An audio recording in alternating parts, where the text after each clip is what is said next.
তো যাই হোক, আজকে আমরা কিন্তু বাংলাদেশের ফুটবল নিয়ে আলোচনা করব।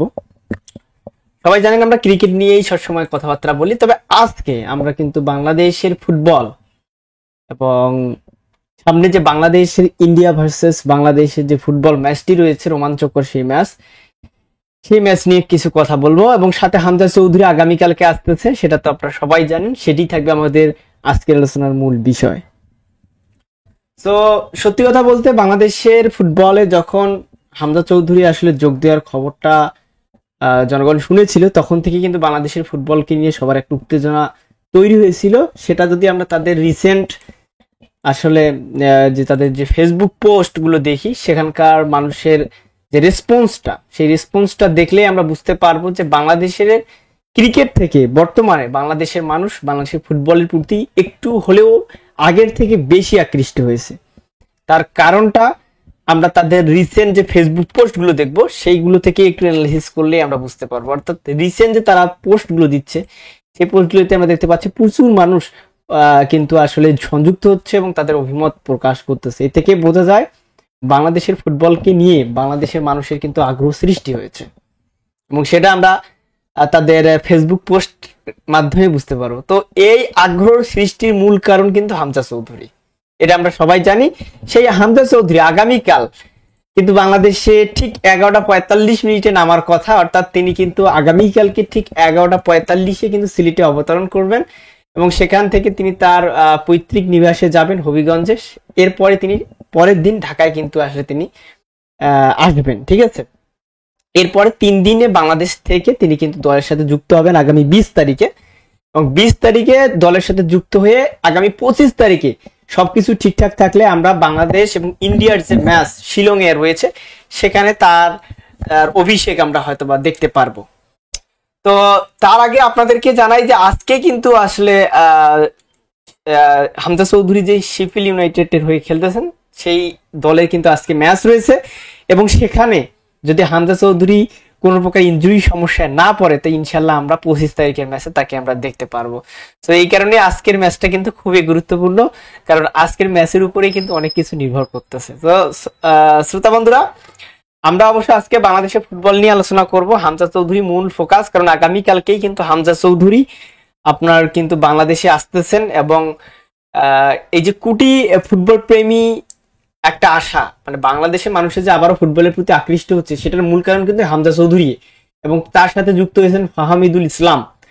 তো সবাই, হামজা চৌধুরী যেহেতু ইংলিশ প্রিমিয়ার লিগের খেলার একজন প্লেয়ার, এবং বাংলাদেশের মানুষ মনে করতেছে যে তার হাত ধরে বাংলাদেশের ফুটবল আবারও তার হারানো গৌরব ফিরে পাবে, এবং তার হাত ধরে আমরা বড় বড় ইভেন্টে এফসি এশিয়ান কাপ এবং ফুটবল বিশ্বকাপের পরে সাবজেক্ট, কিন্তু আগে আমাদের মূল টার্গেট হচ্ছে এফসি এশিয়ান কাপে আমাদের কোয়ালিফিকেশন করা। তো আমরা অবশ্যই প্রত্যাশা করি, এবং সেই তাকে ঘিরে কিন্তু সেই প্রত্যাশার জায়গাটা তৈরি হয়েছে।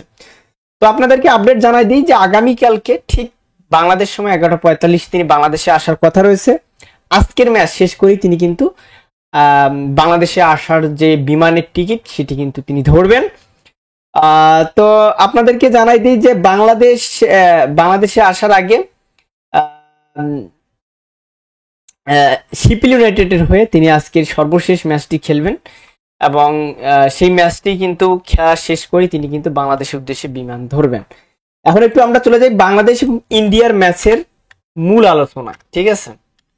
মূল আলোচনায় সেটি হচ্ছে যে বাংলাদেশ ফুটবল দল ইন্ডিয়ার বিপক্ষে 25 তারিখে যে ম্যাচটা খেলবে, সেখানে যদি আমরা একটু বাংলাদেশের টিম এবং ইন্ডিয়ার টিমের কম্পেয়ার করি, আমরা যদি দেখি শ্রোতা বন্ধুরা, লাস্ট হেড টু হেড পজিশনে লাস্ট 4টা ম্যাচের মধ্যে ইন্ডিয়া জিতেছে 1টাতে, আর বাংলাদেশ ড্র করেছে 2টাতে, অর্থাৎ বাকি ম্যাচগুলো কিন্তু বাংলাদেশ হারছে। তো এখানে হেড টু হেড পজিশনে বাংলাদেশ অবশ্যই পিছিয়ে আছে, তবে তাদের যে লাস্ট আপনার 12টা ম্যাচের উইন এবং আমাদের যে লাস্ট কয়েকটি ম্যাচের উইন বা কম্পেয়ার যদি করি, সেই দিক থেকে ইন্ডিয়া তাদের কম র্যাঙ্কিং এর প্লেয়ার দলগুলোর সাথে খেলে তারা কিন্তু একটা ম্যাচও জিততে পারে নাই। অন্যদিকে বাংলাদেশ তাদের থেকে অপেক্ষাকৃত বেশি র্যাঙ্কিং এর দলগুলোর সাথে খেলেছে, এবং সেখানে তাদের একটা জয় আছে প্লাস হারও আছে, তবে জয় আছে, এটি বাংলাদেশের জন্য সুখকর। তবে বাংলাদেশের যে যাই বলুক না কেন, বাংলাদেশের মানে এই ম্যাচটাকে নিয়ে উত্তেজনা সৃষ্টি হওয়ার মূল উদ্দেশ্যই হচ্ছে আপনার যে স্কোয়াড, বাংলাদেশের স্কোয়াডে হামজা চৌধুরীর মতো প্লেয়ার যুক্ত হয়েছে, ফাহমিদুল ইসলামের মতো প্লেয়াররা যুক্ত হয়েছে। এই দিক থেকেই বাংলাদেশের শক্তিমাত্রাটা বৃদ্ধি পেয়েছে এবং এই কারণেই কিন্তু ইন্ডিয়া টিম এর সাথে বাংলাদেশ টিমের কিন্তু একটা ফাইট হবে এবং দুই দলের সমর্থকরা আশা করতেছেন যে লড়াইটা হবে সমানে সমান।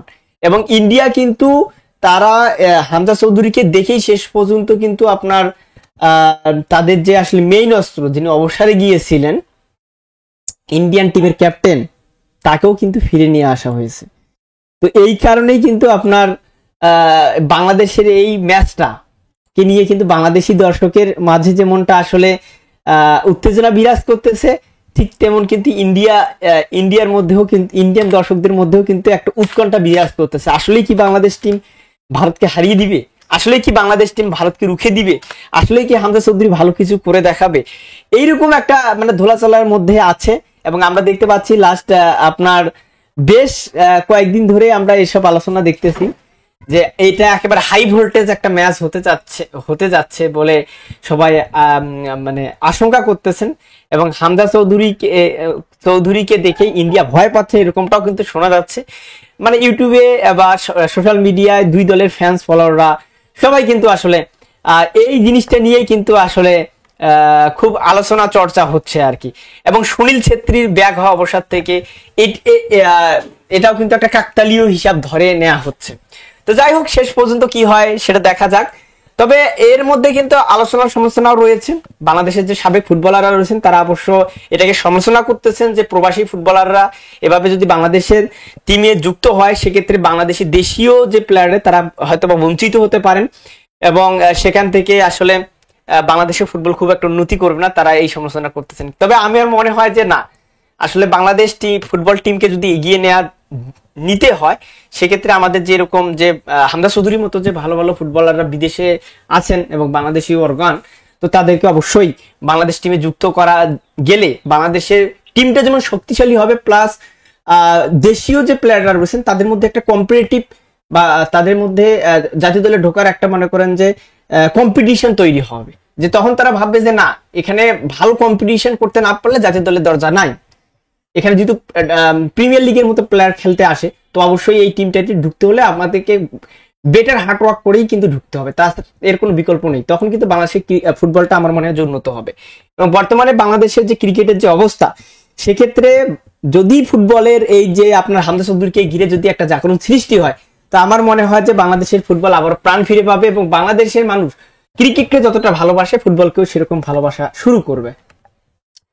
তো সর্বশেষ বলবো, আপনাদের কি মনে হয়, আমাদের যে ফ্যান্স ফলোয়াররা রয়েছেন আপনাদের কি মনে হয়, আমাদের ভিডিও যারা রেগুলার দেখেন আপনাদের কি মনে হয়, হামজা চৌধুরীর অন্তর্ভুক্তি কি বাংলাদেশের ফুটবলকে আসলেই একটা বড় চেঞ্জ এনে দিবে? এবং আগামী যে 25 তারিখের ম্যাচ, সেই ম্যাচটাকে কি আমরা কোনো কাকতালীয় কিছু দেখতে পারবো? আসলে কি আমরা ইন্ডিয়াকে পরাজিত করতে পারবো হামজা চৌধুরীকে সামনে রেখে? সেটা কিন্তু অবশ্যই আপনার কমেন্ট বক্সে জানাই দিবেন। এবং আমি আর একটা আপডেট জানাই দিই, কারণ যেহেতু এই মুহূর্তে হামজা চৌধুরীকে নিয়েই আসলে আলোচনা হচ্ছে ফুটবল পাড়ায়, তো সেক্ষেত্রে আপনাদেরকে জানাই দিতে পারে আগামীকালকে ঠিক বাংলাদেশ সময় 11:45 হামজা চৌধুরী বাংলাদেশে আসবেন। তো আমি ইনশাল্লাহ চেষ্টা করব ঠিক সেই সময় আপনাদের সাথে লাইভ স্ট্রিমে আসার। এবং আপনাদেরকে জানাই দিতে পারি বাংলাদেশের এই হামজা চৌধুরী আসার কারণে বাংলাদেশ ফুটবল টিম স্পন্সরও পেয়ে গেছে। সেই স্পন্সরটা হচ্ছে ইউসিবি ব্যাংক, অর্থাৎ বাংলাদেশ কমার্শিয়াল ব্যাংক। তারা কিন্তু বাংলাদেশের ফুটবল ন্যাশনাল টিমের অফিসিয়াল আসলে স্পন্সর হিসেবে অন্তর্ভুক্তি হয়েছেন। এবং আপনাদেরকে আরেকটা কথা জানাই দিতে পারি, বাংলাদেশের যে এই জার্সিটা লাল জার্সি সেটা কিন্তু উন্মোচন করা হয়েছে, ঠিক আজকেই কিন্তু সেটা উন্মোচন করা হয়েছে।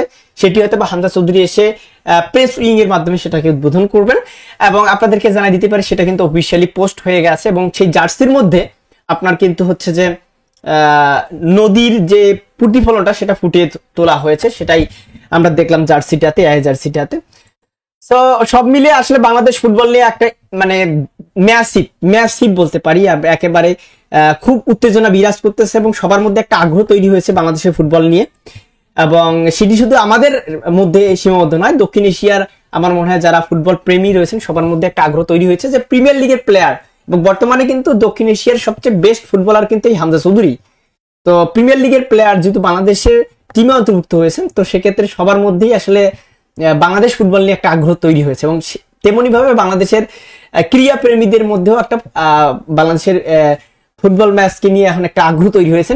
বিশেষ করে আগামী 25 তারিখের ম্যাচটা ইন্ডিয়া এবং বাংলাদেশ, বুঝতে পারতেছেন ইন্ডিয়া এবং বাংলাদেশের ম্যাচ, সেটাকে নিয়ে আরো বেশি উত্তেজনা বিরাজ করতেছে। আমি আশা করব 25 তারিখের ম্যাচ অবশ্যই বাংলাদেশ জয়লাভ করবে। আপনাদের কি মনে হয় অবশ্যই কমেন্টস বক্সে জানাবেন। এবং হামজা চৌধুরী কি আসলেই বাংলাদেশের জন্য একটা টিম মেকার হতে পারবেন কি পারবেন না, সেটি কিন্তু অবশ্যই কমেন্টস বক্সে আমাদেরকে জানা দিতে পারবেন। সব মিলে হামজা চৌধুরীকে নিয়ে কিন্তু বাংলাদেশ ফুটবলে কিন্তু একটা মানে প্রবল আগ্রহের সৃষ্টি হয়েছে সবার মাঝে। আমি আশা করব হামজা চৌধুরী সেই মানটা অবশ্যই, দর্শকের আকাঙ্ক্ষাটা অবশ্যই 25 তারিখের ম্যাচে প্রতিফলন করবেন। তো দেখা হচ্ছে আগামীকালকে লাইভ স্ট্রিমে, যখন আসলে হামজা চৌধুরী বাংলাদেশে আসবেন, ঠিক সেই সময় আমরা লাইভ স্ট্রিমে আসবো আপনাদের সাথে, এবং সেখানে হামজা চৌধুরী বিষয়গুলো আপনাদেরকে আলোকপাত করার চেষ্টা করব। সো আজকের ভিডিওটা এটাই যে আসছে হামজা চৌধুরী বাংলাদেশের ফুটবলকে পরিবর্তন করতে। ধন্যবাদ।